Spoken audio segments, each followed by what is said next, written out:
mengenai cara hidup yang bahagia, cara hidup yang tidak sia-sia ini, Allah menuliskannya dalam Al-Quran. Satu surat khusus diawali oleh Allah Subhanahu wa ta'ala dengan sumpah, menyatakan bahwa inilah keadaan kalian. Kata Allah Subhanahu wa ta'ala, wal 'asr, demi masa, demi masa, demi waktu. Waktu apa ya Allah? Nih kalian hidup di atas muka bumi ini kan menghadapi waktu nih kalian semuanya.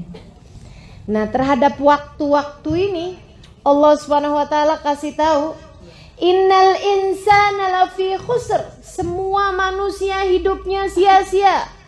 Semua manusia hidupnya rugi. Semua manusia lelahnya nggak berarti. Semua manusia mereka jadi nggak punya nilai apa-apa, kata Allah. Kebanyakan hidup manusia nih nggak ada artinya, rugi, begitu ya, nggak bermakna, lelah mereka nggak ada artinya apa-apa. Allah kemudian kasih tahu, kecuali kalau kamu bisa nempuh ini, kata Allah, ini jalan bahagia kalian, jalan seneng kalian, biar kalian nggak mudah lelah. Apa itu ya Allah? Illal ladzina amanu wa amilus shalihat wa tawasau bil haq wa tawasau bis sabr. 3 hal kalau kalian lakukan, menjadikan kalian menjadi bermakna hidupnya, bahagia hidup kalian di dunia sebelum akhirat, hingga kalian mendapatkan seindah-indah kebahagiaan nanti di hari akhirat. Dan teman-teman sekalian, 3 hal ini kalau kau mengerjakannya, kalau engkau memilikinya, maka akan membuatmu tidak mudah lelah, karena kamu menjadi lillah. Gimana itu 3 hal tersebut? Yang pertama, illal ladzina amanu. Kedua, wa amilus sholihat. Ketiga, tawasau bil haqqi wa tawasau bis sabr. 3 hal tersebut. Teman-teman sekalian saya muliakan, yang pertama beriman. Beriman. Jangan pernah lupa sama Allah. Jangan pernah lupa sama Allah. Kalau Allah yang menjadi tempat tujuanmu, kalau Allah yang menjadi satu-satunya tujuanmu, kamu tidak akan mudah lelah, teman-teman sekalian. Dan saya mendapati orang-orang yang seperti itu nggak mudah lelah, karena mereka lillah, karena mereka imannya luar biasa pada Allah Subhanahu wa ta'ala. Saya punya guru namanya Khubabah Nur Abdul Habib Muhammad Al-Haddar. Ini orang yang saya lihat dalam hidupnya paling sedikit waktu tidurnya. Beliau itu, teman-teman sekalian, tidurnya dalam 1 hari 1 malam hanya sekitar 2 jaman aja. Saya banyak mendampingi beliau, terutama ketika beliau datang ke Indonesia berdakwah. Jadi saya cerita ini bukan sebagai dongeng atau katanya. Saya melihatnya dengan mata kepala saya sendiri, teman-teman sekalian. Gitu. Beliau mengajar, beliau berdakwah. Kalau di negerinya, beliau menjamu tamunya. Tadi pagi ada yang sarapan di sini 200 orang. Dan itu beliau turun di dapur masak. Habis selesai masak semuanya buat 200 tamu. Kita sih mau ngundang 200-an tamu rencananya dari sebulan sebelumnya. Itu pun kagak pakai masak, ngorder catering padahal. Dan kita habis itu istirahatnya seminggu. Masya Allah. Beliau, teman-teman sekalian, habis selesai masak rapi-rapi kemudian ngajar, ngisi majelis. Habis selesai itu beliau kemudian pulang, baca zikir, baca ini, nemuin tamu. Wah, Masya Allah, Masya Allah. Ngurusin anak. Anaknya berapa banyak? 10 orang. 10-10-nya. Beliau melahirkan dengan normal, beliau melahirkan, mendidik mereka dengan sebenar-benarnya pendidikan. Beliau susuin, beliau urusin semuanya. Ya Allah, ya Allah, Masya Allah. Nggak ada capek-capeknya gitu. Saya ngelihatnya, ya ampun, subhanallah nih orang. Saya membayangkan, tiap saya lihat beliau, teman-teman sekalian, saya membayangkan, ini malaikat rokib nggak selesai-selesai nih nyatetin amal ibadahnya beliau gitu. Dari ini habis selesai ini lagi, habis selesai ini lagi, belum zikir belum, ya Masya Allah, Masya Allah. Sementara kita nih kira-kira antara rokib sama atid.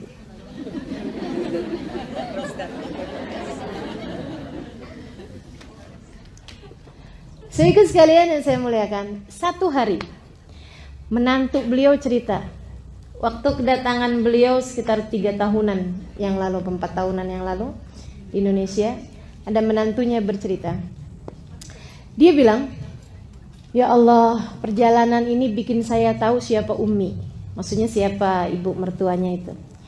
Dia bilang, saya itu sering dengar orang-orang di negeri kami gitu ya, di Hadramaut, di Tarim, bilang Babah itu ibadahnya Masya Allah gitu kan.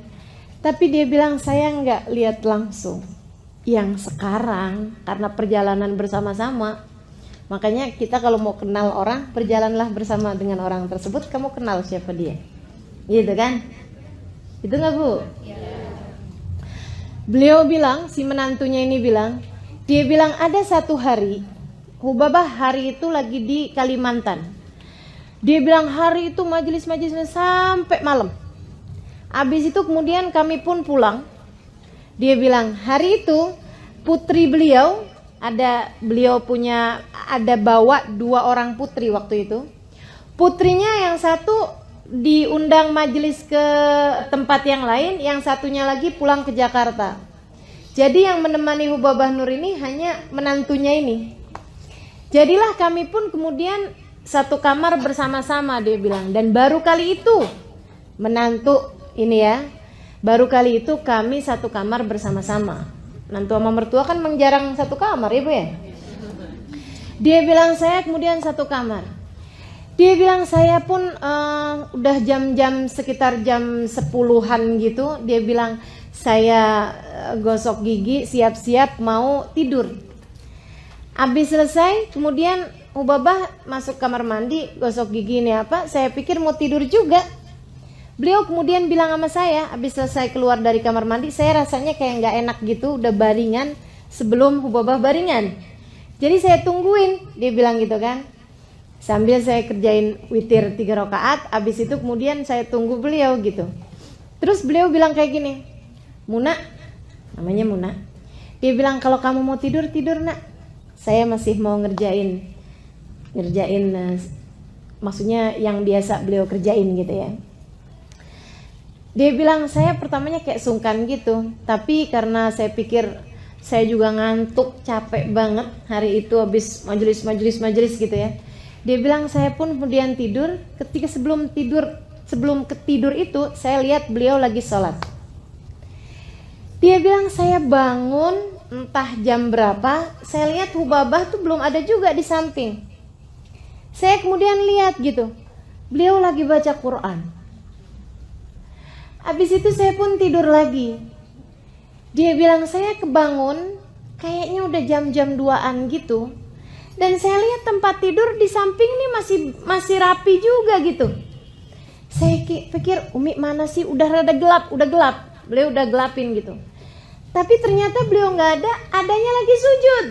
Maksudnya nggak lagi baringan di sofa atau apa, tapi masih lagi mengerjakan sholat, masih dengan mukenanya juga lagi sujud. Dia bilang saya pun kemudian tidur lagi yang capek banget gitu ya. Habis itu saya dibangunin, yuk Muna kita sholat subuh nak. Dia bilang dan saya tahu persis karena tempat tidur kami masih rapi, tempat tidur beliau sisinya tuh masih rapi. Dia bilang pagi hari beliau kemudian baca zikir-zikirannya sampai terbit matahari. Habis itu kemudian beliau sholat duha ini apa? Habis itu dijemput untuk majelis. Dan beliau datang dengan penuh semangat, habis mandi gitu. Dia bilang saya dapetin beliau itu nggak ada rasa lelah, nggak ada rasa capek. Saya hanya mendapati beliau sempat ketidur-tiduran di dalam mobil ketika membawa kami pergi ke majelis itu. Dia bilang itu aja tidur beliau. Dari sekitar 24 jam saya mendapati bersama dengan beliau. Ketiduran di mobil, itu doang yang dianggap sebagai tidurnya. Dan mereka sehat teman-teman saudara sekalian. Dan mereka nggak lelah teman-teman saudara sekalian. Kenapa? Di depan mereka berdirikan tujuan mereka, ridha Allah subhanahu wa ta'ala dan surga sebagai tempat kembalinya. Salah satu dari teman saya yang ikut dalam rombongan tersebut, ada salah satu sahabat saya dari Abu Dhabi. Dia cerita dalam rihlah tersebut. Dia bilang gini, berapa waktu yang lalu Ustazah Halimah dia bilang, kami lagi bicara-bicara ngobrol-ngobrol antara Hubabah Nur, putri-putrinya sama rombongan yang memang datang dari negeri Arab. Semuanya pada ngeluh gitu. Ya ampun, saya udah capek banget nih. Capek banget bahasa kita ya. Udah lelah sekali gitu. Berapa hari kita kurang tidur, berapa hari kita perjalanan terus. Ada lagi satunya ngadu lagi, iya anak yang saya tinggalin sampai telepon, mama kok nggak pulang-pulang, gini begitu, semuanya gitu. Sampai kemudian habis mereka pada curhat gitu, pada ngomong kayak gitu, mereka capek gini gitu. Ubaba bilang, bener nih yang saya ceritain tadi nih, yang hanya 2 jam aja tidur beliau itu pun juga sudah beliau anggap banyak gitu ya. Beliau bilang seperti ini teman-teman sekalian. Dia bilang, iya nih, saya juga capek. Dengerin teman-teman sekalian, saya juga capek. Karena capek adalah sesuatu hal yang normal untuk dirasakan. Dia bilang saya juga capek. Terus si ini anaknya beliau yang paling kecil tadi telepon katanya gitu. Dia bilang mama nih nggak pulang-pulang, Umi nih nggak pulang-pulang. Kapan dong Umi pulang? Gitu. Dia bilang saya juga pengen pulang, maksudnya pengen cepet ketemu juga sama dia gitu. Saya kangen sama dia, kata Hubaba. Normal sekali teman-teman sekalian. Sebagai manusia berasa rindu, sebagai manusia berasa lelah. Beliau bilang, tapi saya juga kalau di rumah, maksudnya di Tarim, dia bilang saya juga capek. Dan semua orang juga tahu itu. Jamu tamu, sampai tamunya nggak habis-habis teman-teman sekalian. Punya pondok pesantren, mengajar di pondok pesantren tersebut, mengisi kajian-kajian di seluruh kota Tarim dan sekitarnya, dan bersama dengan itu ibadahnya, zikirnya, Qur'annya nggak pernah selesai-selesai. Anaknya 10, kebayang, suaminya ulama, kebayang kayak apa lelahnya gitu. Beliau bilang, tapi saya juga di mana-mana juga capek. Saya pulang ke rumah pun saya juga capek. Ya udah nggak apa-apa deh. Nih, ini poin nih. Nggak apa-apa deh, saya capek-capek di dunia. Ntar saya mau istirahat kalau udah masuk dalam kuburan. Saya akan istirahat kalau saya sudah masuk dalam kuburan. Kata teman saya yang cerita ini yang dari Abu Dhabi ini, dia bilang, saya sering dengar istilah lelah-lelahlah kamu di dunia, nanti biar di hari akhirat kamu istirahat. Saya sering dengar istilah itu. Tapi ketika itu diucapkan oleh seseorang yang kami tahu beliau telah menjadikan hidupnya untuk Allah subhanahu wa ta'ala, berlelah-lelah tanpa ada henti-hentinya, tanpa ada istirahatnya, tanpa ada pikniknya, tanpa ada kayak ya itulah gitu ya. Dia bilang itu menjadi sesuatu yang tampak real. Itu menjadi sesuatu yang bukan kalimat ngawang-ngawang di angkasa, akan tetapi sesuatu yang memang benar-benar menjadi tujuan. Teman-teman saudariku sekalian saya muliakan, kamu jika memiliki alladzina amanu illalladzina amanu, jika imanmu kepada Allah Subhanahu wa taala kuat, memberdirikan hari kematianmu di depan mata, menjadikan Allah sebagai satu-satunya tempat tujuan, teman-teman saudaraku sekalian, penatmu menjadi ringan kamu rasa. Lelahmu menjadi mudah untuk menyerah. Lelahnya yang nyerah, bukan kitanya yang nyerah sama lelah, tapi lelahnya yang nyerah. Wah, ini gak bisa digangguin nih, gak bisa digangguin sama lelah. Setannya nyerah, nih kayaknya gak bisa digodain sama capek nih. Dia gak mudah lelah, teman-teman sekalian, karena mereka menjadikan hidupnya lillah. Kamu tidak akan mudah lelah kalau kamu jadikan hidupmu lillah. Jadikan hidup untuk Allah SWT. Nyari ridhonya Allah. Teman-teman saudariku sekalian saya muliakan, kata Nabi Muhammad SAW, tidaklah seseorang merasa lebih rugi dibandingkan dari waktu-waktu yang terlewat di atas muka bumi ini tanpa mendekatkan dirinya kepada Allah. Artinya bahwa hal yang paling akan kita sesali nanti di hari akhirat adalah kalau kita tidak berlelah-lelah di atas muka bumi ini untuk menjadikan hidup kita buat Allah SWT. Tapi kalau kamu buat hidupmu di atas muka bumi ini, apapun yang kita punya buat Allah SWT, insya Allah kita nggak akan nyesel nantinya di hari akhirat. Jadi nggak apa-apa, teman-teman sekalian, berlelah-lelahlah biar kita nggak nyesel nanti di akhirat. Nggak apa-apa, harus ada capek-capeknya hidup di dunia, gitu ya, biar nanti di hari akhirat kita nggak dicapekkan dengan hisab, dengan azab, dengan neraka, dengan segala kegaduhan-kegaduhan di hari akhirat nanti. Teman-teman sekalian, yuk kita berbuat di dunia ini agar nanti di dalam kuburan kita sungguh-sungguh dapat beristirahat dengan tenang. Amin ya rabbal alamin. Saudara sekalian saya muliakan, illal ladzina amanu, kecuali orang-orang yang beriman. Nah, untuk urusan beriman nih, teman-teman sekalian, seenggaknya kamu mesti punya 3 poin. Apa aja itu? Yang pertama, kalau nggak pengen lelah nih ya, hidup di dunia ini lelahnya jadi nggak terasa gitu. Urusan beriman ini kamu mesti punya 3 poin. Yang pertama, ingat sama tujuan. Ingat sama tujuan. Tujuan kita adalah mau dapat ridhonya Allah SWT. Teman-teman sekalian, orang loh mau dapat ridhonya suami itu aja penuh perjuangan, betul nggak? Orang mau dicintai sama siapa misalnya, sama pejabat misalnya gitu ya, mau dekat sama pejabat itu aja perlu perjuangan. Mau dekat sama orang hebat perlu perjuangan, bukan?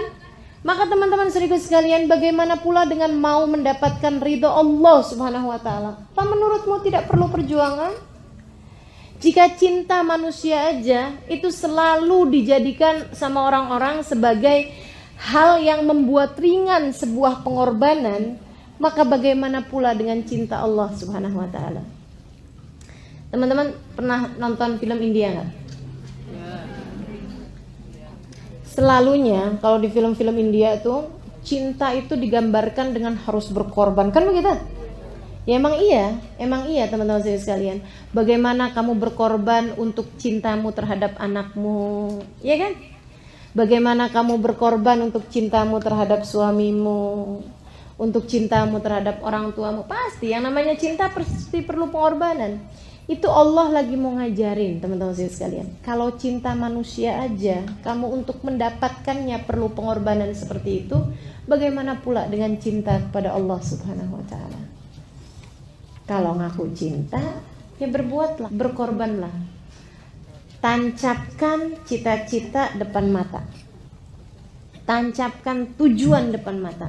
Apa tujuannya? Ridhonya Allah. Asli loh teman-teman sekalian. Kayak apapun kita bikin dari kelelahan-kelelahan, ibadah-ibadah, jungkir balik misalnya gitu ya, dalam ibadah pada Allah Subhanahu wa taala di atas muka bumi ini. Kalau nanti di saat ajal menjemput kita, kemudian Allah bisikkan di telinga kita, ya ayyatuhan nafsul mutmainnah irji'i ila rabbiki radiyatan mardiyah fadkhuli fi ibadi wadkhuli jannati. Wahai pemilik jiwa yang tenang, kembalilah kamu kepada Tuhanmu. Radiyah, kamu diridhoi. Mardiyah, radiyah, kamu ridho kepada Allah. Mardiyah, kamu diridhoi oleh Allah. Fadkhuli fi ibadi, masuklah kamu ke dalam golongan hambaku. Wadkhuli jannati, masuklah kamu ke dalam surgaku. Segala lelahmu terbayar sudah. Andai kamu lelah kayak apaan hidupnya, tapi begitu Allah Subhanahu wa taala menerima kamu, enggak ada lagi rasa lelah tersebut. Enggak ada artinya apa-apa. Enggak ada artinya apa-apa, teman-teman sekalian. Allah pandai menghargai usaha. Allah tuh sesuatu hal yang kamu kerjakan, kalau Allah terima, Masya Allah, Masya Allah. Makanya taruh tujuannya depan mata, sehingga menjadi ringan apapun yang kamu kerjakan di atas muka bumi ini. Tujuan yang pertama, teman-teman sekalian saya muliakan, paham tujuan. Yang kedua, buat skala prioritas.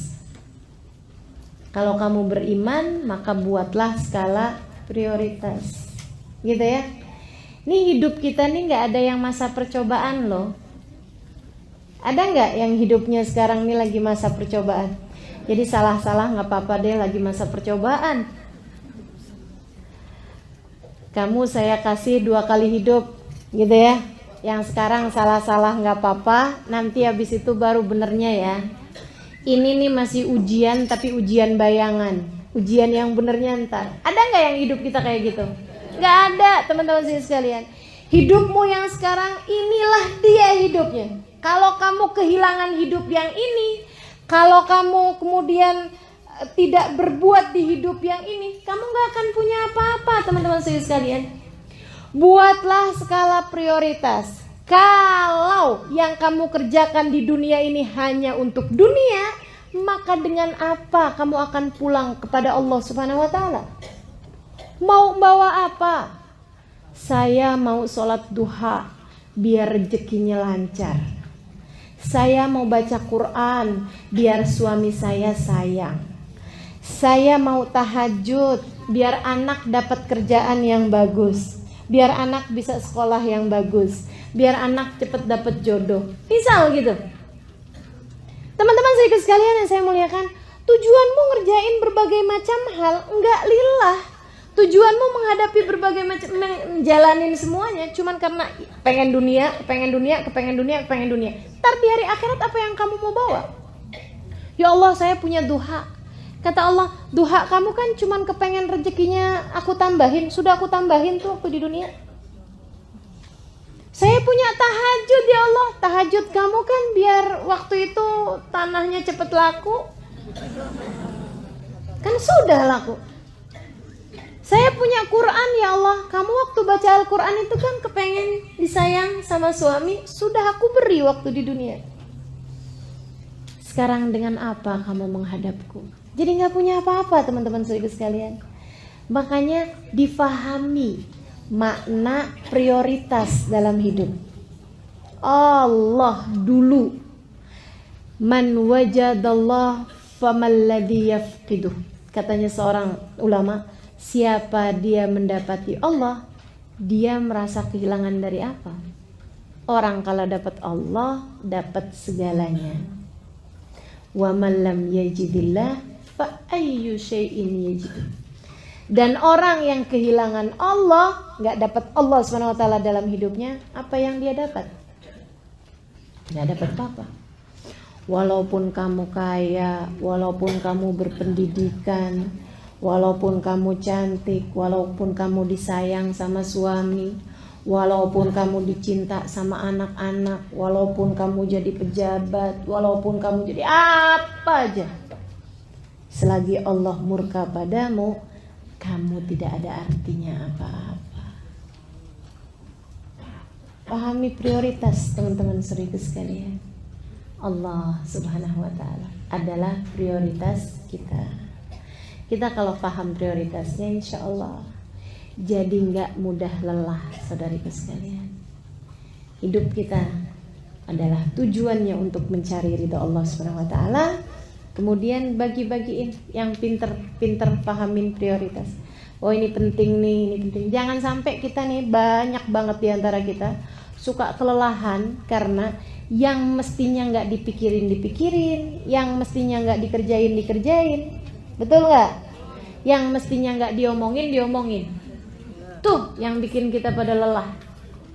Yang mestinya nggak dikerjain. Waduh, dikerjain semua ya. Padahal nggak penting-penting amat gitu, nggak perlu-perlu amat.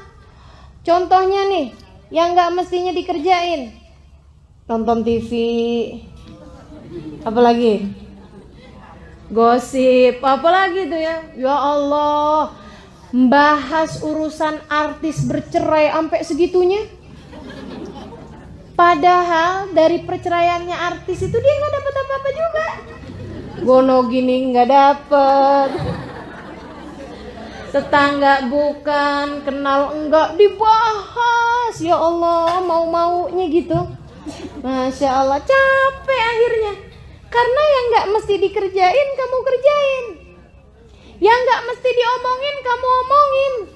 Nih ya, sama suami diajakin berantem mulu, diajakin bertengkar mulu suaminya. Ya Allah, ya Allah. Teman-teman saudara sekalian saya muliakan, mohon maaf, waktu di Donggala sama Palu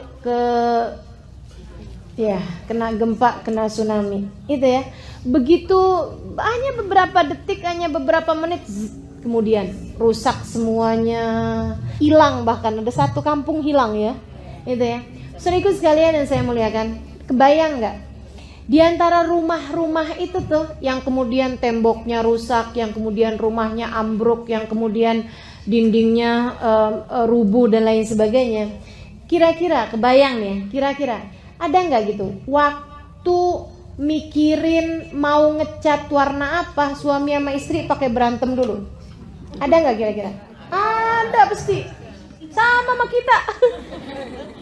Kita tuh mau nentuin warnanya dinding aja lo pakai berantem. Maka warna yang ini, jangan dong, itu kan nggak pantas. Masa sih kamar kita warnanya pink? Itu suami kita. Kan jadi ceria gitu bang. Ya Allah, urusan warna aja berantem. Mau milih apa aja bertengkar. Mau ini aja bertengkar. Masya Allah. Kita tahu bahwa ternyata itu nggak ada artinya apa-apa. Kalau Allah mau hancurin habis. Dan kemudian kita datang di hari akhirat bawa apa, teman-teman saudariku sekalian? Maka pahami makna prioritas. Jangan segala-gala yang gak perlu-perlu dikerjain. Jangan segala-gala yang gak perlu diomongin. Jangan segala-gala yang gak perlu dipikirin. Itu membuatmu jadi cepat lelah. Orang urusannya orang sekampung kamu pikirin semua. Lurah bukan.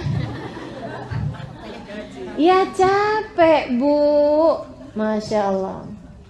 Pahami makna prioritas. Yang harus kamu kerjakan, kamu kerjakan. Gak ada yang mewakili, misalnya gitu ya. Kan gak ada yang mewakili nih. Kayak mohon maaf, kayak kita kalau kebelet mau kamar mandi kan gak bisa diwakilkan. Iya kan? Nah itu pekerjaan-pekerjaan yang gak bisa diwakilkan harus kita kerjakan. Jadikan prioritas gitu. Teman-teman sekalian yang saya muliakan, ada dulu sepasang suami istri lagi jalan. Terus kemudian udah kawin lama nih, bangsa 10 tahun gitu ya kawin. Lagi jalan-jalan. 10 tahun belum lama ya. Kalau pernikahannya betah 10 tahun belum lama. Tapi kalau pernikahannya gak betah 10 tahun tuh dah. Ya Allah, luar biasa. Teman-teman sekalian, suatu ketika suami istri ini lagi jalan-jalan nih di taman. Di sebuah malam ada bintang-bintang cakep gitu. Lagi jalan gitu kemudian kedengeran suara. Kuek, kuek, kuek, kuek. Si istri bilang, wah ada ayam. Suaminya bilang, itu bukan ayam sayang, itu bebek. Kata istrinya, ayam kok. Ini istri-istri ini kan suka ngeyel. Kata suaminya, itu bebek sayang. Ayam, itu bebek. Kalau ayam tuh suaranya nggak gitu. Ayam tuh bunyinya petok. Atau kalau nggak kuruyuk gitu, itu baru ayam. Kalau yang kayak tadi tuh, itu namanya bebek. Ayam, kata istrinya. Bebek, ayam, bebek. Habis itu udah diem. Dua-duanya sama-sama diem. Nggak lama kemudian kedengeran lagi suaranya. Kuek. Suaminya bilang, tuh kan bebek. Istrinya bilang, itu ayam. Itu tuh bebek. Istrinya bilang, itu tuh ayam. Bebek, ayam. Bebek, B-E-B-E-K. Kata istrinya, ayam, A-Y-A-M. Belajar ngija ya. Dia bilang, itu bebek, itu ayam. Pegel si suami sama istrinya yang ngeyel ini. Sampai dia kayaknya mau gampar gitu istrinya. Di saat dia mau gampar tuh istrinya nangis kemudian. Kan cewek gitu senjata ya. Suaminya ketika ngelihat istrinya nangis, dia mau gampar, dia ingat kenapa dia dulu menikahi perempuan ini. Dia ingat di rumah sana ada anak-anaknya, hasil buah cinta mereka berdua. Teman-teman sekalian, ingat ada begitu banyak hal di belakang. Dan kemudian ingat, emang apa peduliku sama ayam sama bebek? Akhirnya suaminya kemudian turunin tangannya sambil bilang, ya betul sayang, itu adalah ayam. Mari kita jalan. Ada berapa banyak hidup kita di atas muka bumi ini kelamaan ngurusin ayam sama bebek. Coba diingat-ingat teman-teman sekalian. Coba diingat-ingat.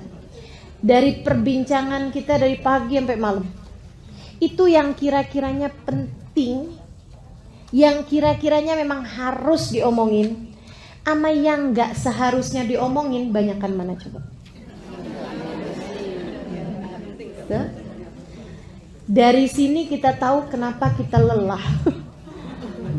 Kebanyakan ngomongin yang gak perlu diomongin.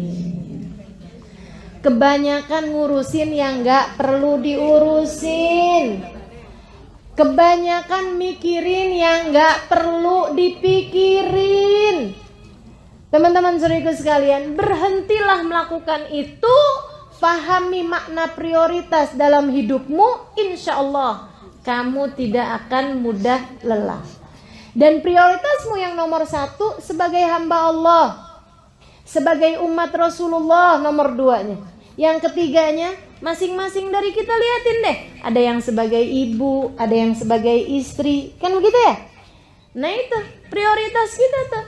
Pekerjaan yang gak bisa diwakilkan oleh orang lain, itu yang seharusnya menjadi prioritasmu, kewajibanmu. Gitu. Teman-teman saudaraku sekalian saya muliakan, pahami makna prioritas itu. Tancapkan dalam hati mana yang tidak akan kamu tinggalkan. Dari urusan-urusan kamu sebagai hamba Allah, gitu ya. Masa jadi hambanya Allah umur 40 tahun hataman Quran sekali aja belum pernah. Masa jadi hambanya Allah dalam setahun gak ada hatam sekalipun Al-Qurannya. Masa sebagai hamba Allah SWT sampai umur segini gak pernah tahu nikmatnya tahajud, gak pernah bisa istiqomah ngerjain sunnah. Teman-teman saudariku sekalian, hidup yang mana yang akan kemudian kau bawa menuju akhirat nanti? jika kemudian hidupmu yang sekarang selalu kamu gunakan hanya untuk melakukan yang tidak sebenarnya kamu perlukan. Agar hidupmu tidak lelah, fahami skala prioritas. Mesti cari tahu yang mana yang prioritas dalam hidup kita. Gitu teman-teman sekalian. Nah, buat pahami makna prioritas ini, kamu mesti ngerjain yang ketiganya. Ya. Manajemen waktunya tuh mesti diatur teman-teman sekalian. Manajemen waktunya mesti diatur. Gimana sih caranya ngatur manajemen waktu? Nih ya, ada dulu seorang dosen mau ngajarin manajemen waktu sama mahasiswa-mahasiswinya. Dia bawa di kelas itu batu, kerikil, pasir, air. Dia kemudian menuhi satu ember itu, dipenuhin semuanya sama air. Ketika kemudian semua ember itu isinya dipenuhi dengan air, bisa nggak muat pasir? Nggak bisa muat kan? Bisa nggak kerikil dimasukin di situ? Udah penuh, nggak bisa. Tumpah airnya. Bisa nggak masukin apalagi batu? Nggak bisa. Kalau misalnya di ember itu dimasukinnya pasir. Habis dimasukin pasir penuh, bisa nggak dimasukin air? Bisa. Tapi bisa nggak dimasukin kerikil? Nggak bisa. Dia bilang gimana caranya biar semuanya ini bisa muat? Gini dia bilang. Yang pertama kali dimasukin mesti batunya. Yang besar-besar, batu yang besar tuh masukin dulu ke ember itu. Set. Habis itu kemudian masukin batu yang kecil-kecil. Masuk tuh batu yang kecil-kecil. Selah-selahnya kemudian masukin pasir. Habis itu kemudian masukin air. Semuanya bisa masuk ke situ. Ini waktu kita tuh kayak gitu. Teman-teman sekalian. Tuh ember tuh waktu yang Allah Subhanahu wa taala siapkan modal bagi kita. Yang batu-batu itu, teman-teman sekalian, kewajibanmu kepada Allah. Kewajibanmu sebagai hambanya Allah, kewajibanmu sebagai siapapun dirimu di atas muka bumi ini. Wajib makan, kan begitu ya? Iya kan? Gak bisa diwakilin. Bisa gak diwakilin? Tolong dong kamu makannya banyakan ya, saya belum sarapan soalnya. Gak bisa, teman-teman sekalian. Makanya itu jadi prioritas gitu. Harus sholat, kita hamba Allah kok. Kan begitu ya? Jangan sampai gara-gara urusan-urusan yang lain sholat sampai gak keburu. Ini kamu gak paham makna prioritas namanya. Begitu kan ya? Sebagai seorang istri misalnya, ada kewajiban kita terhadap suami yang harus kita laksanakan, gak bisa diwakilin orang lain. Mohon maaf, urusan tempat tidur gak bisa kita wakilin orang lain. Kan gitu ya? Bang, saya lagi capek nih, sama yang lain aja ya. Ya, gak kena gitu. Nah itu prioritas namanya teman-teman saudaraku sekalian. Masukkan itu sebagai batu-batu besar dalam kehidupan kita. Dalam ember waktu kita ini, masukkan yang gak bisa diwakilkan sama orang lain. Sebagai batu-batu besarnya. Habis gitu kemudian masukkan yang batu-batu kerikil-kerikilnya. Keperluan kita, kebutuhan kita. Meskipun itu adalah sesuatu hal yang gak wajib, tapi sunnah. Gitu ya. Perkara-perkara yang sunnah-sunnah. Kita mau sholatnya dengan berjamaah, kan gitu. Kita mau pakai tambahan, ada duha di waktu pagi, ada witir di waktu malam, kan gitu. Nah itu jadikan sebagai batu-batu kerikil, teman-teman sekalian, yang bisa nyelip-nyelip di antara batu-batu yang besar-besar tersebut. Nggak bisa juga kita kerjakan yang sunnah tapi yang fardu ditinggalkan. Kayak gitu ya.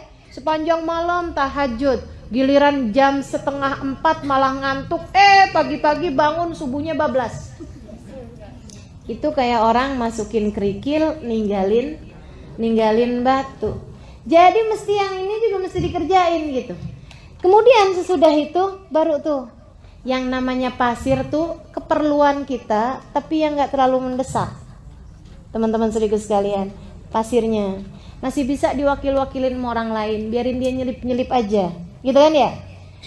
Masak contohnya, kan masih bisa diwakilin orang lain, betul nggak? kita masih bisa beli makanannya kalau nggak keburu gitu loh. Akan tapi kalau urusan-urusan yang memang harus dikerjakan nggak boleh gara-gara sibuk masak sampai kemudian nggak duha, itu kan sayang gitu ya. Masukin yang sunnah misalnya dalam sehari harus ada baca Qur'annya, dalam sehari harus ada sedekahnya, dalam sehari harus ada, itu kita bikin skala prioritas. Yang mana yang kamu mau jadikan batu, yang mana yang kamu mau jadikan kerikil, dan yang mana yang kamu jadikan pasir. Teman-teman saudaraku sekalian, kebutuhan belanja misalnya gitu kan ya. Nah itu tuh kebutuhan yang kamu anggap sebagai pasir-pasirnya, jangan sampai ngabisin semuanya.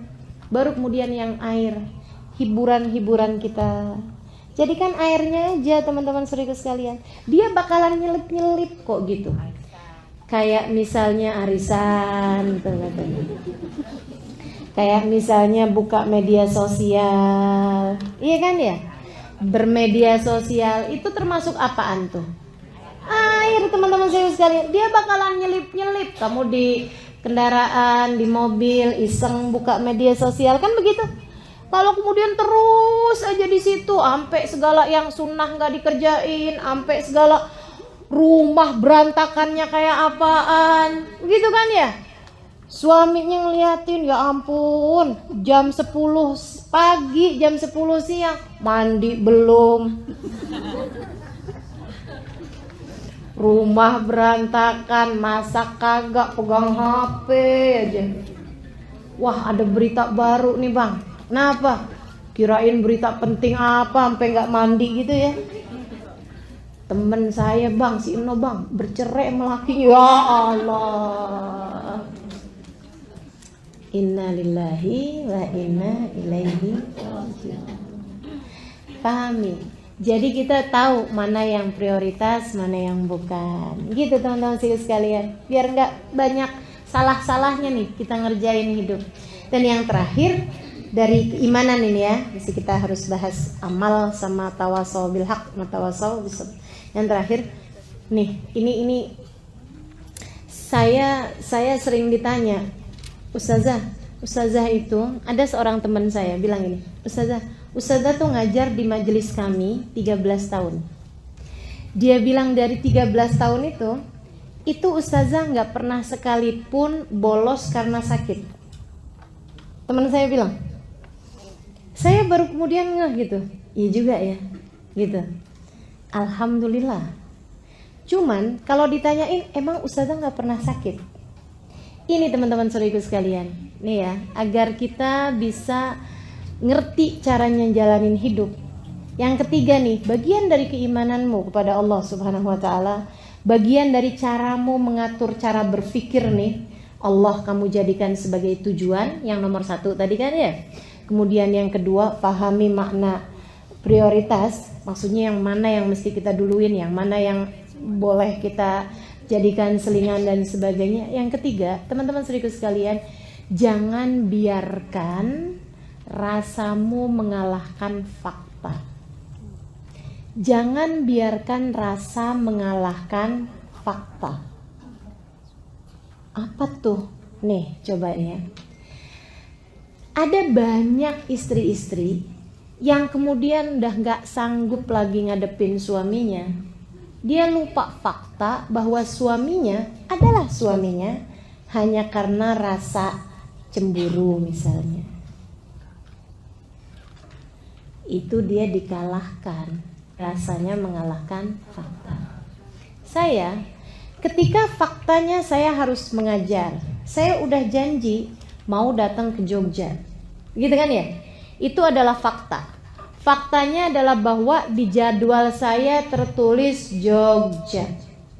Saya akan berusaha untuk rasa apapun jangan mengalahkan terhadap fakta ini.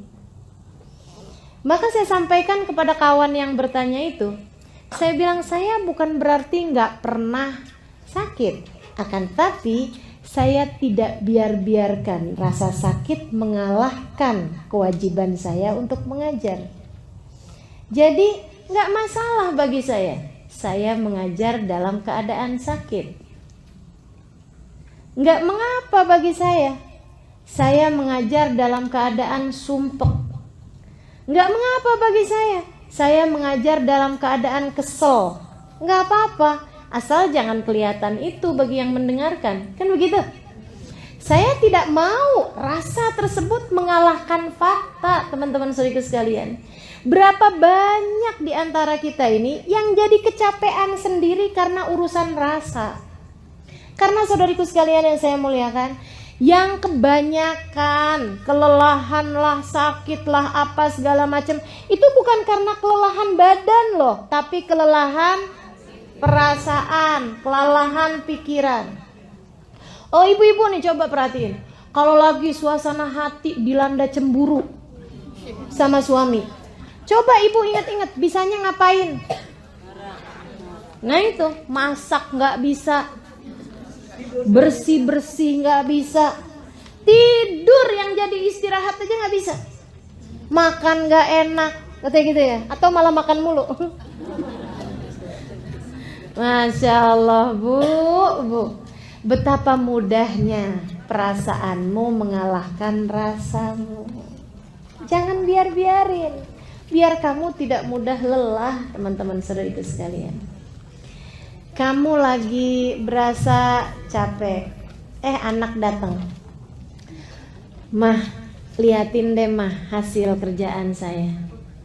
Nah itu teman-teman saudariku sekalian, rasamu jangan mengalahkan fakta bahwa anak datang minta perhatian. Kan begitu ya? Tanggalkan rasamu, dahulukan fakta tersebut. Oh iya, coba sini mama lihat, bagus nak gambarnya. Gitu teman-teman saya sekalian.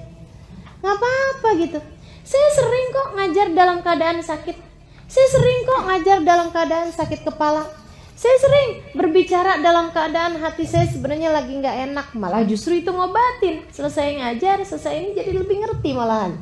Jadi lebih bisa ngontrol emosi malahan, Masya Allah. Jadi jangan biarkan fakta yang ada mengalahkan perasaan. Ingat-ingat itu teman-teman saudariku sekalian. Lagi kesel sama suami, jangan mengalahkan fakta bahwa dia adalah suamimu. Halo?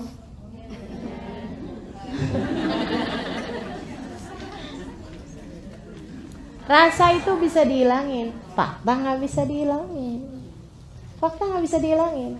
Maka jangan pernah biarkan yang perasaan itu mengalahkan fakta. Nih ya, ada orang marah-marahin kita, itu fakta.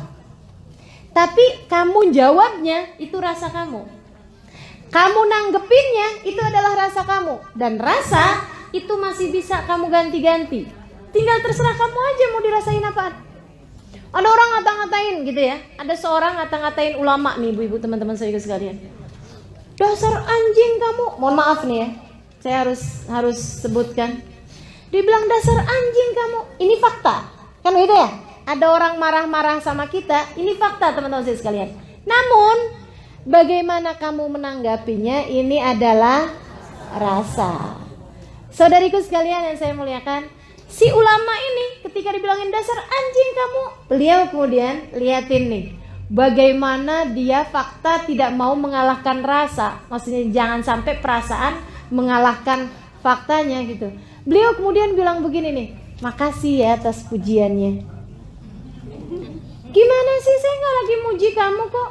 Oh, saya dengarnya sebagai pujian, itu kan terserah saya mau nanggepinnya dengan rasa apa. Dia bilang sebab saya lihat gak ada binatang lebih menyenangkan majikannya daripada anjing. Saya berharap andai saya menjadi anjing bagi majikan saya, Allah Subhanahu wa ta'ala. Gitu teman-teman sekalian. Nih sekarang saya tahu rasanya adalah gerah. Jangan sampai itu mengalahkan fakta. Apa faktanya? Faktanya kita perlu konsentrasi mendengarkan kajian. Ini fakta. Faktanya kita sedang berada di majelis ini mendengarkan kajian. Ini fakta. Jangan sampai kita kemudian dikalahkan sama rasa gerah. Kipas-kipasan nggak apa-apa, tapi jangan sampai ada yang memutuskan, aduh nggak kuat dah saya. Aduh, saya mau keluar aja dah. Gitu ya. Teman-teman sekalian saya muliakan, kalau bicara tentang rasa, antara duduk diam mendengarkan dalam keadaan gerah dengan duduk sambil berbicara, kira-kira gerahan siapa? Jangan biarkan rasa mengalahkan untuk membuatmu tidak lelah. Berpikirnya seperti itu teman-teman saudaraku sekalian. Biar banyak benernya kita dalam hidup nih, ya. Baik, saudaraku sekalian saya muliakan, illalladzina amanu. Iman kepada Allah Subhanahu wa taala, jangan pernah mengalahkan perasaan-perasaanmu. Berpikir tentang tujuan, jangan sampai kamu mau dikalahkan dengan keadaan apapun. Pahami yang mana yang prioritas dalam hidup sebagai penghambaanmu kepada Allah Subhanahu wa taala, teman-teman sekalian. Itu. Kemudian yang kedua, katanya Allah Subhanahu wa taala dalam Al-Qur'an, wa amilus sholihat. Orang yang hidupnya tidak sia-sia, orang yang hidupnya bermakna adalah mereka-mereka yang selalu amilus sholihat. Kerjakan kebaikan. Kerjakan kebaikan, baik kebaikan antaramu dengan Allah Subhanahu wa taala ataupun kebaikan dengan antaramu dengan sesama manusia, teman-teman sekalian. Kerjakan kebaikan untuk dirimu sendiri. Kerjakan kebaikan untuk dirimu sendiri. Kerjakan kebaikan yang menjadi jalanmu dengan Allah Subhanahu wa taala. Kerjakan kebaikan. Hidup ini pokoknya amilus sholihat tuh jangan pernah jauh-jauh. Sebab beriman doang tanpa amilus sholihat nggak ada artinya apa-apa, teman-teman sekalian. Selalu aja kalau kita liatin, pasti tuh antara iman sama amal baik tuh pasti nyambung. Selalu aja gitu. Lalladzina amanu wa amilus sholihat. Lalladzina amanu wa amilus sholihat. Kayaknya Allah lagi mau bilang bahwa kamu iman doang tapi nggak mau kerja, nggak ada artinya apa-apa juga. Gitu. Jadi kalau kamu mau hidupnya menjadi bermakna, ini jangan pernah jauh-jauh dari amilus sholihat. Berbuat kebaikan. Berbuat kebaikan dibagi dua, teman-teman sekalian. Kerjakan yang disuruh, sama yang kedua tinggalkan yang dilarang. Gitu. Tinggalin yang dilarang. Allah nggak bolehin, ya udah tinggalin. Allah nggak bolehin hutang riba. Jangan mau berhutang. Berhutang riba, tinggalin. Abisnya gimana ya ustazah kalau nggak kayak gitu? Nanti kita nggak dapat utangan, gitu. Itu disebabkan karena kurang amanu di atas tadi itu. Kamu nggak tahu yang ngasih rizki itu cuma satu loh, Allah Subhanahu wa taala. Gitu ya. Jangan sampai itu tuh yang kamu pikir, kalau saya nggak berhutang, saya nggak akan bisa makan, saya nggak akan bisa bayar cicilan, saya nggak akan bisa ini. Itu perasaan loh, bukan fakta. Kan begitu ya? Bukan fakta, teman-teman saudaraku sekalian. Ada jalan-jalan lain yang banyak ketika kita kemudian ada kesulitan-kesulitan. Jangan jadikan larangan Allah sebagai satu-satunya jalan. Saya sakit tipes, gitu kan ya? Kemudian berobat sama dokter dikasih obat cacing. Teman-teman sekalian, orang tipes banyak obatnya cacing loh. Bukan obat cacing bukan. Maksudnya obat sakit cacing bukan. Akan tetapi cacing ditumbuk dibikin obat gitu. Itu obatnya sakit tipes. Terkenal itu ya. Bahkan sirup-sirup itu juga terdiri dari cacing juga untuk sakit tipes itu. Teman-teman saudaraku sekalian yang saya muliakan. Nah ini, apakah itu benar-benar bisa ngobatin? Iya betul. Akan tetapi selain daripada itu yang dilarang, katanya Nabi Muhammad SAW, Allah Subhanahu wa taala tidak menciptakan obat dari sesuatu yang najis. Artinya bahwa selain daripada obat yang najis tersebut pasti ada obat yang suci. Jadi kamu jangan berobat dengan sesuatu hal yang najis. Soalnya kalau nggak berobat sama ini kita nggak sembuh-sembuh. Siapa bilang? Yang ngasih sembuh cuman satu, namanya Allah. Jangan pernah menjadikan sesuatu yang haram sebagai pilihan dalam hidup. Jangan pernah jadikan sesuatu yang haram sebagai pilihan dalam hidup. Saya kerja nih, tapi di perusahaan nggak bolehin saya pakai jilbab. Gimana nih? Ya udah, habisnya mau gimana lagi? Ya udah deh, terpaksa. Nggak ada ceritanya, teman-teman sekalian. Nggak ada ceritanya. Jadi gimana dong kalau kayak begitu? Ya itu tadi, jangan pernah jadikan sesuatu yang haram sebagai pilihan. Yang ngasih rezeki Allah Subhanahu wa taala. Yang ngasih sembuh Allah Subhanahu wa taala. Satu hari saya kena tipes. Nih ya, satu hari saya sakit tipes. Dan itu benar-benar karena memang waktu itu, subhanallah juga, waktu itu saya nggak ada majelis, tapi ada bepergian untuk satu acara yang saya tidak mengisi. Jadi nggak wajib datang sebenarnya. Ya, acara itu akan dilaksanakan ada atau tidak ada saya gitu ya. Mau menghadiri satu acara gitu kan. Tapi nggak berbicara karena memang acaranya acara laki-laki besar begitu kan ya. Saya cuma datang untuk ikut hadir aja. Saudaraku sekalian, saya kemudian sakit tipes. Saya bilang sama dokter, yang salah satu dari jamaah saya juga. Saya bilang, "Bu dokter, saya jangan dikasih obat cacing ya." Kata dokternya, "Iya Ustazah, tapi biasanya rada lamaan nih Ustazah kalau nggak pakai cacing itu." Saya bilang, "Nggak apa-apa Bu dokter, saya nggak jadi soal berapa lama saya sakit, tapi yang pasti saya nggak mau berobat dengan yang najis." Baik Ustazah. Dikasihlah sama dia pil-pil yang memang nggak mengandung cacing. Saya tanya sama dokter itu, "Dok, ini sakit tipes biasanya berapa lama?" Paling cepat 5 hari Ustazah. Paling cepat 5 hari. Tapi karena Ustazah nggak pakai cacing, ya saya nggak tahu berapa lama bisa sembuhnya. Saya bilang, "Saya rasa 3 hari." "Kenapa gitu Ustazah?" Saya bilang, "Karena waktu yang saya nggak ngajar 3 hari. 3 hari kemudian, hari keempat saya sudah kembali mengajar teman-teman saudara sekalian." Apa udah nggak sakit? Ada sih sisa-sisanya, tapi saya masih bisa jalan, saya masih bisa bicara dalam hari yang keempat itu gitu. Kenapa teman-teman saya sekalian? Saya tidak membiarkan itu tadi ya, rasa mengalahkan fakta. Selagi saya masih bisa berdiri, masih bisa berbicara, saya akan melakukan apa yang seharusnya jadi kewajiban saya. Gitu ya. Jadi teman-teman saudara sekalian yang saya muliakan, jangan pernah punya pilihan haram untuk kamu lakukan, gitu. Dan saya mau kasih tahu sama teman-teman bahwa kalau ada pilihan mengerjakan yang haram, itu selalu setan tuh ngasih pilihan bahwa ini enak, gitu. Saudara sekalian yang saya muliakan, tidak ada yang enak dalam maksiat kepada Allah Subhanahu wa taala. Gak ada yang enak dalam maksiat kepada Allah. Walaupun ketika kamu jalaninnya kelihatannya enak, enaknya itu pun juga fata morgana. Mohon maaf ya, seorang perempuan ketemu sama laki-laki, suaminya orang. Dia sendiri mungkin punya suami juga, tapi dia ngerasanya kayak yang, ini kayaknya gak asik suami saya, suka sibuk-sibuk sendiri.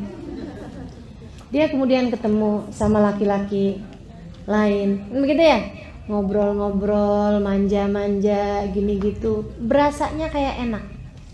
Berapa lama dia berasa senangnya? Teman-teman sekalian, saya yakin, hakul yakin, asal pulang di rumahnya sendirian, berasa ngelihat diri sendiri kayak murahan amat ya saya.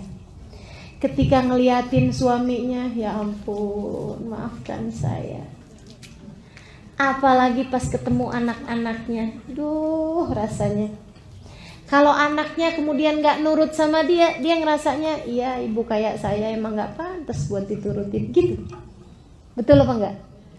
Jadi hina kamu teman-teman sekalian. Rasa seneng ketika kemudian bersama dengan laki-laki itu, semenit, 2 menit, 10 menit. Oke, berapa lama? Setengah jam, 1 jam. Begitu kamu arah pulang, ya, begitu kamu nyampe di rumah, ketemu sama suami, perasaan kamu gak enak. ketemu sama anak perasaan kamu gak enak, ngerjain berbagai macam hal perasaan kamu gak enak, kemudian bawaan sumpek mulu, bawaan pengen marah mulu, bawaan kesel mulu, bawaan ya Allah, berapa lama? Berjam-jam, bahkan berhari-hari sesudahnya. Saya ketika satu waktu saya bikin satu video, saya cerita bahwasanya nggak ada cara memuliakan hidup lebih daripada taat kepada Allah SWT. Orang ketika lagi berbuat maksiat di diskotik misalnya, dia mabuk-mabukan, dia bercanda-bercanda sama temen-temennya, dia jejingkrakan, berasa kayak seneng gitu kan. Terus dia pulang, begitu nyampe di rumahnya, dia kemudian berasa sumpek, berasa sedih, berasa gak enak, hidupnya hampa, berasa waduh tersiksa luar biasa. Dia pikir karena dia udah kepengen kangen lagi sama teman-temannya. Bukan teman-teman saya sekalian, akan tetapi disebabkan karena hatimu rindu kepada Allah Subhanahu wa taala. Karena rohmu kepengen sama Allah Subhanahu wa taala. Itu saya ketika bikin video itu kemudian saya sebarkan gitu ya. Kamu harus tahu bahwa tidak ada cara buat membuat hatimu senang, hidupmu bahagia, tidak berasa lelah, tidak depresi, tidak sumpah kecuali dengan mengerjakan taat kepada Allah Subhanahu wa taala. Ada seorang kawan, dia bilang, "Ustazah kok tahu banget sih Ustazah? Emang Ustazah pernah ngalamin?" Saya bilang, "Ngalamin apa?" Di diskotik gitu, mabok-mabokan. "Enggak lah," saya bilang. "Kok Ustazah tahu persis gitu rasanya?" Dia bilang, "Saya Ustazah ngalamin masa-masa itu." Dia bilang, "Saya lagi bandel gitu kan." Dia bilang, "Saya pergi ke diskotik, saya mabuk-mabukan, saya bercanda-bercanda sama teman-teman saya, jejingkrakan gini gitu segala macam." Dia bilang sampai pulang. Nanti begitu nyampe di rumah, glosor saya Ustazah di lantai rumah saya, di kamar saya. Dia bilang, "Saya menangis, saya ngerasa ya Allah kok sedih banget hidup saya. Saya ngerasa jadi orang paling malang di dunia." Gitu aja terus. Dia bilang, "Saya pikir wah ini kurang banyak maboknya. Besoknya saya mabok lagi." Gitu. Dia bilang besoknya lagi saya pulang kayak gitu lagi, nangis-nangis sendiri, depresi sendiri, susah-susah sendiri. Emang bener, nggak ada jalan membuat hidupmu bahagia, teman-teman sekalian, kecuali dengan taat kepada Allah Subhanahu wa taala. Wa amilus sholihat. Kerjakan yang bagus-bagus. Tahajud, sebut-sebut nama Allah. Wah, luar biasa. Itu bahkan kamu nangis pun nangisnya enak. Betul nggak? Nangis pun nangisnya enak juga, teman-teman saya sekalian. Kamu berdoa manggil nama Allah, ya Allah, lihatin saya apa ya Allah, lihatin saya Allah, ini hambamu yang satu ini nggak ngerti caranya jalanin hidup kalau engkau tidak mengajarkannya padaku. Ya Allah, tolong saya ya Allah, tolong saya ya Allah. Teman-teman saudariku sekalian yang saya muliakan, itu bahkan kamu menangis, bahkan kamu merasa bersedih hati gitu, tapi habisnya tuh lega, enak, senang, karena di situ surga kita, karena di situ bahagia kita. Teman-teman saudariku sekalian yang saya muliakan, saat kamu pandangi suamimu, kemudian kamu bilang, ya Allah Bang, andai waktu bisa kuulang, tak akan ku memilih pasangan lain selain dirimu. Teman-teman saudariku sekalian, kamu ngomongnya senang, suami dengernya senang, kan begitu ya? Betul apa enggak? Coba bandingkan dengan kamu ketika kesel sama suami kamu, kemudian kamu bilang bahwa saya tuh sepanjang kawin sama kamu gak ada seneng-senengnya, tahu gak sih? Wow. Yang mana yang surga, yang mana yang neraka? Kamu bisa bayangkan, saudariku sekalian yang saya muliakan. Jangan sampai setan atau orang-orang di luaran sana itu memberikan kepadamu surga yang padahal sejatinya neraka. Atau sebaliknya, mereka tuh bilang bahwa itu neraka, padahal sebenarnya surga. Teman-teman saudariku sekalian, jangan sampai mengelabuimu itu. Makanya yang punya suami, suaminya sayangin beneran. Jangan sayang suami orang. Sayangi suamimu, nikmati suamimu, gitu ya. Udah diterima tuh. Yang nggak punya suami, nikmati kebebasanmu. Mau pergi ke majelis nggak harus ada yang diizinin, kan gitu. Bener apa enggak? Surga apa bukan? Surga, teman-teman saya sekalian. Jadi nyari surgamu masing-masing. Yang memang beneran surga, nah itu dia tuh. Amilus sholihat, gitu. Jangan pernah jadikan perkara yang haram sebagai pilihan. Jangan pernah pilih yang haram sebagai pilihan. Baik, teman-teman sekalian saya muliakan, yang terakhir. Oh ya, sebelum saya ke yang watawasau bil haq tawasau bis sabr ini ya. Teman-teman sekalian, amilus sholihat. Beneran, orang yang menjadikan hidupnya buat Allah dan dia mengerjakan kebaikan-kebaikan, itu udah kayak di surga sebelum surga loh. Saya Ramadan yang lalu melaksanakan ibadah umroh. Di antara orang yang saya berkunjung ke salah satu dari guru saya, semoga beliau menerima saya sebagai muridnya, Habib Zain bin Smith di kota Madinah. Beliau adalah ulama terkemuka, teman-teman saya sekalian, ilmunya kayak lautan, gitu ya. Tinggalnya di kota Madinah. Saya bincang-bincang sama putri beliau, namanya Hubabah Rodiyah. Saya tanya, gimana kabarnya Habib Zain? Dia bilang, Habib Zain, Halimah, Habib Zain, dia ada dalam surganya sendiri. Beliau kemudian cerita, saya tuh Halimah, kalau lagi sama Abah, sama Walid, dia bilang, kalau saya lagi sama Abah nih di rumah sini. Jadi beliau punya rumah sendiri, udah punya anak, bahkan udah punya cucu, anaknya Habib Zain ini ya. Rumahnya beberapa rumah aja dari situ, jalan kaki dia dari rumahnya ke rumah Abahnya. Dia bilang, saya kalau lagi di rumah Abah, rasanya kayak lagi di surga. Abah baca Quran, kita baca Quran bareng, kita baca sholawatan bareng, baca dzikir bareng, sholat berjamaah, Abah ngupas tafsirnya Quran, Abah bicara tentang hukumnya apa, gitu kan ya. Abah bicara tentang para nabi, cerita tentang orang soleh, cerita tentang para salaf, orang-orang yang terdahulu gitu ya, yang sudah meninggal dunia gitu, cerita tentang gurunya, cerita tentang, Masya Allah, kayak di surga. Dia bilang, semua kebaca, semua terlaksana, semua kebaikan-kebaikan semuanya. Dia bilang, nanti saya kalau nyampe pulang ke rumah, dia bilang, yang listrik mati lah, yang anak ngadu sakit lah, yang ini, saya kayak balik ke dunia gitu.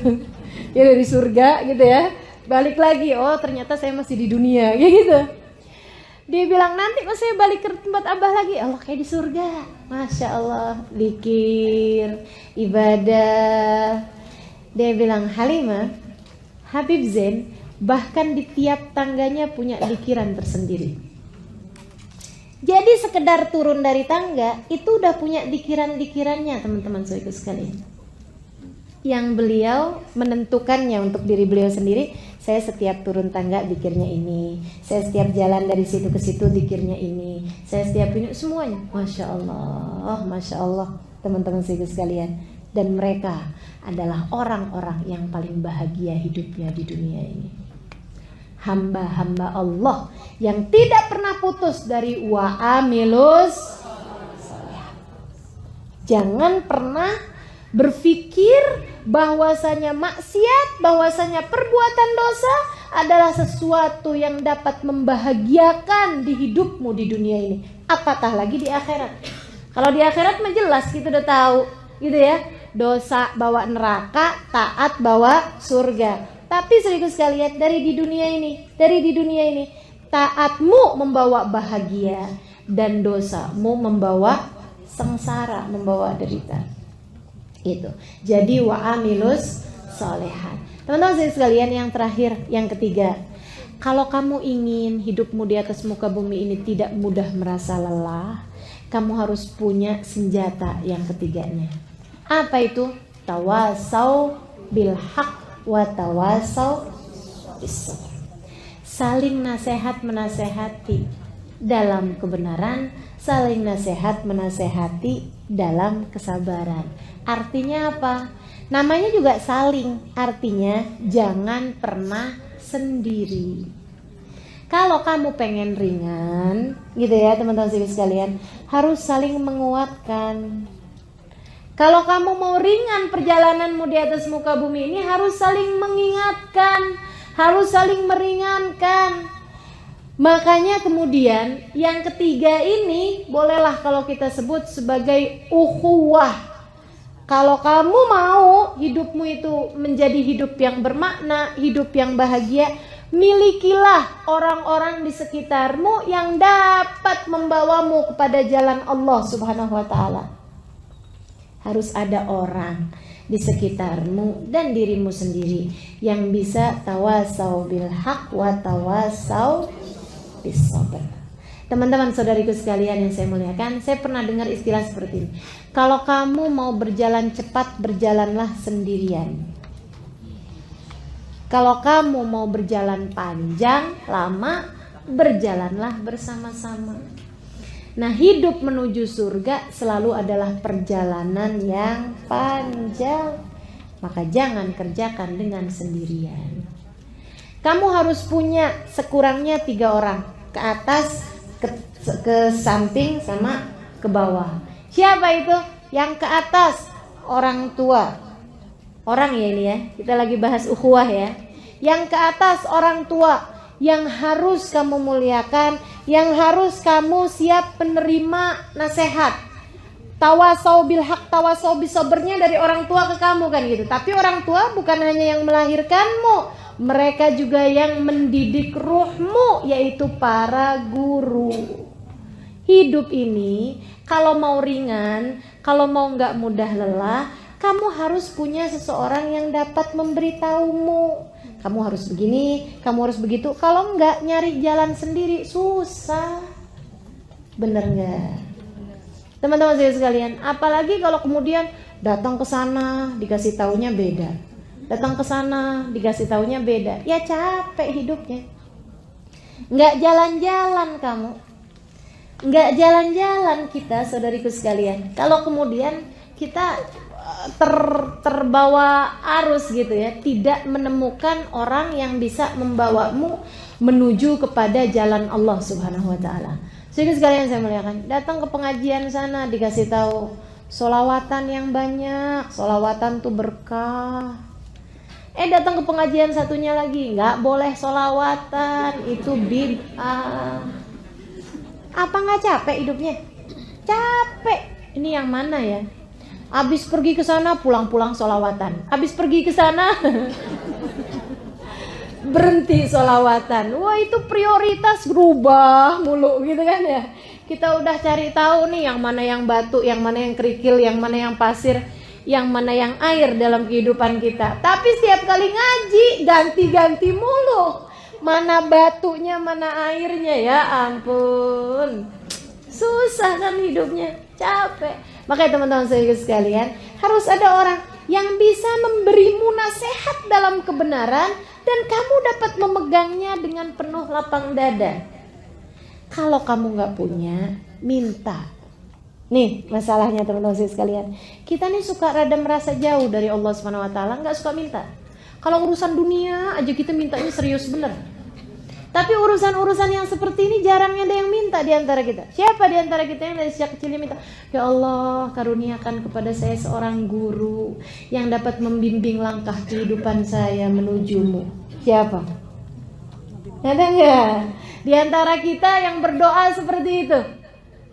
Yang sekarang-sekarang aja udah jarang ya, apalagi dari masa kecil gitu. Minta teman-teman saudara sekalian, nggak apa-apa rada telat-telat, tapi minta sama Allah SWT. Ya Allah kasih saya Allah. Kasih saya seorang yang dapat membimbing saya sehingga saya bisa mengikuti jalannya ya Allah. Sehingga saya nggak kebingungan lagi mau ngapa-ngapain ya Allah.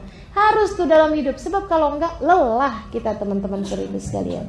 Kamu nggak tahu jalannya mau lillahnya itu loh, mau menuju Allahnya. Kalau kamu kemudian tidak ada seseorang yang bisa membawamu untuk menjadi orang yang diingatkan dalam hak, diingatkan dalam kesabaran. Gitu saya sekalian saya muliakan. Minta, doa sama Allah Subhanahu wa taala. Saya ada diceritain, ini tinggal bagian-bagian terakhir ini ya. Saya ada diceritain sama istrinya Habib Zain bin Smith. Namanya Hubabah Maryam, almarhumah. Sekarang beliau sudah wafat. Saya sangat dekat sama beliau karena kalau beliau ke Indonesia yang saya menjadi penterjemahnya. Nah itu beliau satu hari cerita. Dia bilang, saya satu hari dapat pengalaman luar biasa. Ada seorang perempuan muda, dia bilang umur di bawah kamu gini. Dia bilang dia datang ke rumah saya, bertamu di rumah kami. Dia bilang saya ketika menemui dia lagi ngeliatin fotonya Habib Zain yang tadi saya ceritain, yang setiap tangganya aja punya zikir, itu ya. Itu beliau perempuan ini lagi ngeliatin fotonya Habib Zain, diliatin gitu, pandangin. Habib Zain sudah sangat tua ya, usianya mendekati 80-an tahun. Terus dia bilang, saya ketika masuk ke ruangan itu, Assalamualaikum. Terus dia bilang, Waalaikumsalam warahmatullah. Terus dia salam. Terus dia nanya gitu, Ibu istrinya Habib Zain? Dia bilang, iya saya istrinya, saya Hubabah Maryam. Akhirnya kemudian dia ngobrol. Dia bilang, Hubabah, saya itu alhamdulillah selama ini suka baca kitabnya Imam Ghazali, suka baca Quran, suka baca tafsir, suka belajar. Dia bilang, dan saya kerjain amalan-amalan tahajud ini apa semuanya kerjain. Dia bilang, tapi saya ngerasa kalau saya tuh nggak punya guru. Jadi saya pun minta sama Allah. Nih ya, saya pun minta sama Allah, ya Allah kasih saya guru, ya Allah, saya guru yang dapat membimbing saya di kehidupan dunia ini. Biar saya nggak bingung, biar saya nggak salah gitu. Kasih saya guru. Dia bilang, tadi malam saya tuh tidur, kemudian saya bermimpi saya dibangunin oleh seseorang, tapi nggak pakai nyentuh. Di mimpinya itu cuman bilang Gumi. Saya pun bangun, dia bilang, dalam mimpi saya itu saya bangun dan keadaan saya seperti saya tidur itu. Maksudnya memang keadaannya kayak gitu. Kemudian yang membangunkan saya itu adalah seorang laki-laki usia sekitar 70-an tahun, pakai gamis, pakai pakai surban. Dia kemudian bilang begini nih, Gumi, bangunlah nak, sholat witirlah. Nabi Muhammad bilang, man lam yutir falaysa minna. Siapa yang gak witir, dia bukan termasuk dari kelompok kita. Bangun ayo witir, gitu. Saya kemudian ngerasa bahwa ini adalah ijabah doa saya, bahwa Allah memberikan kepada saya guru. Jadi saya pun nanya gitu sama beliau dalam mimpi saya, siapakah gerangan dirimu ini? Maksudnya man antum gitu loh, siapa engkau gitu. Dia kemudian menjawab, ana Zain bin Smith. Saya adalah Zain bin Smith. Teman-teman sekalian, dia bilang saya kebangun dan saya ngerasa senang banget, alhamdulillah Allah saya kasih guru dalam hidup. Saya buru-buru wudhu, saya kemudian sholat witir. Dia bilang abis itu kemudian pagi-pagi saya googling, baru-baru aja ya berapa tahun yang lalu. Saya googling itu Zain bin Smith siapa sih gitu. Saya tulis namanya gitu, Zain bin Smith. Saya mau tahu gitu itu orang abad kapan, ulama kapan. Ternyata ketika saya lihat, taulah saya bahwa beliau adalah masih hidup, dan taulah saya bahwa beliau tinggalnya di Madinah. Saya cari tahu alamatnya Hubabah. Pagi ini saya datang ke rumah ini untuk datang kepada Hubabah dan untuk datang kepada Habib Zain. Terimalah kami sebagai muridmu. Jadi teman-teman sekalian, mintalah kepada Allah guru yang membimbing dalam kehidupanmu itu, biar kamu gak bingung-bingung, biar kamu gak lelah. Saudariku sekalian saya muliakan. Dan Allah belum tentu kemudian memberikan kepadamu guru di dunia, maksudnya guru yang masih hidup. Bisa jadi juga kalau dijabah sama Allah SWT, Allah langsung membimbingmu, bisa. Tapi tidak kemudian menjadikan, nih ya, bahayanya orang kalau gak punya guru. Jangankan orang yang gak punya guru, orang yang belajar dari kitab tanpa guru, mangkana syekhuhu kitabuh, kana iblis yakunu syekhu. Siapa yang belajar hanya dari buku, nggak ada gurunya, nggak ada pemandunya, maka setan yang akan datang sebagai gurunya. Baca Quran dipaham-pahamin sendiri, pakai dari terjemahan pula. Teman-teman saya sekalian, yang ada salah-salah kita. Makanya minta sama Allah Subhanahu wa taala, minta doa, minta sama Allah Subhanahu wa taala, ya Allah kasih saya guru yang membimbing saya. Itu kalaupun nggak dikasih orang yang masih hidup, Allah akan karuniakan kepadamu guru-guru yang sudah meninggal dunia mungkin, yang akan terus membimbingmu, atau yang pastinya seperti dituliskan oleh Syekh Abu Bakar Syatta dalam kitabnya I'anatul Talibin, man aktsar minas salati 'alan nabi sara nabi sallallahu alaihi wasallam syekhu. Siapa yang banyak solawatannya kepada Nabi dan dia doa minta sama Allah, ya Allah karuniakan kepada saya seorang guru, ada banyak di antara mereka yang Nabi Muhammad kemudian menjadi guru dalam hidupnya. Jadi kamu akan selalu terbimbing teman-teman saudaraku sekalian, nggak akan pernah salah memilih-milihnya, gitu kan ya? Jadi kayak dipandu gitu, kayak ditunjukin gitu, nggak kayak kedengeran. Jangan berpikir ini sesuatu yang mistik ya. Jangan berpikir kemudian akan ada orang yang kemudian nuntun kamu, pegangin kamu, itu enggak gitu. Tapi terbimbing dalam hidup. Paham maksud saya? Paham maksud saya? Terbimbing dalam hidup teman-teman sekalian. Ada banyak di antara kita yang kalau lagi dalam keadaan-keadaan gelisah, dalam keadaan-keadaan kacau hidup kita misalnya, kita kemudian dimimpiin sama nenek kita, kakek kita, dikasih tahu, misalnya gitu. Ada nggak? Ada pasti, teman-teman sekalian. Nah ini, bahwa ada banyak di antara para kekasih-kasih Allah, bahkan mungkin nabi-nabinya Allah Subhanahu wa taala, yang meskipun mereka sudah tidak ada di atas muka bumi ini, dapat menjadi semacam mentor, dapat menjadi semacam pembimbing bagi orang-orang yang hidup di atas muka bumi ini. Ala kulli hal, kalaupun tidak seperti itu, orang yang selalu minta kepada Allah Subhanahu wa taala pastilah akan diijabah. Allah Subhanahu wa taala akan tunjukkan kepadamu dengan sendirinya siapa yang seharusnya kamu dengarkan, siapa yang seharusnya tidak perlu kamu dengarkan. Karena teman-teman sekalian, kalau kita buka YouTube misalnya, itu ucapan-ucapan para ulama-ulama kan bisa saling berbeda-beda banget. Bener nggak? Menanggapi kasus-kasus yang terjadi aja bisa yang satu di ujung, yang satu di ujung. Terhadap misalnya, mohon maaf, pembakaran kalimat la ilaha illallah yang ada dalam bendera, kan begitu ya? Itu bisa yang satu berpendapatnya, yang satu bisa berpendapat sebaliknya teman-teman saudaraku sekalian. Maka begitu banyaknya hal yang membingungkan di atas muka bumi ini, kita akan semakin bingung kalau kita nggak punya guru. Minta sama Allah SWT, ya Allah kasih saya, Allah kasih saya. Kalau kita minta, insya Allah dikasih Allah SWT. Gitu ya. Tawasau bil haqqi, tawasau bisabr. Ke atas, milikilah guru. Ke samping, milikilah sahabat-sahabat yang membuatmu kalau bersama dengan mereka kamu jadi mudah mengerjakan ketaatan, gitu ya. Cari orang-orang yang deketmu sama mereka, bikin kamu jadi semakin baik. Karena nular, teman-teman saudaraku sekalian, asli berteman itu nular. Katanya Nabi Muhammad SAW, teman yang baik seperti pedagang minyak wangi. Kamu kalau bersama dengan dia, kamu bisa dikasihnya minyak wangi, atau kamu bisa beli minyak wanginya, atau sekurangnya kamu keluar dari sana dalam keadaan berbau wangi. Itu teman-teman sekalian. Maka carilah teman-teman yang baik, cari orang-orang, jangan asal asik, apalagi kaya, gitu ya. Mau temennya nyarinya orang kaya, gitu kan, atau nyarinya yang asik, gitu kan. Enak nih diajakin ngobrol, enak nih diajakin temenan. Enggak kayak gitu. Nyarinya orang yang kalau kita dalam keadaan jatuh, dia bisa untuk memberi semangat, gitu kan. Orang berteman kayak orang naik ayunan, gitu kan.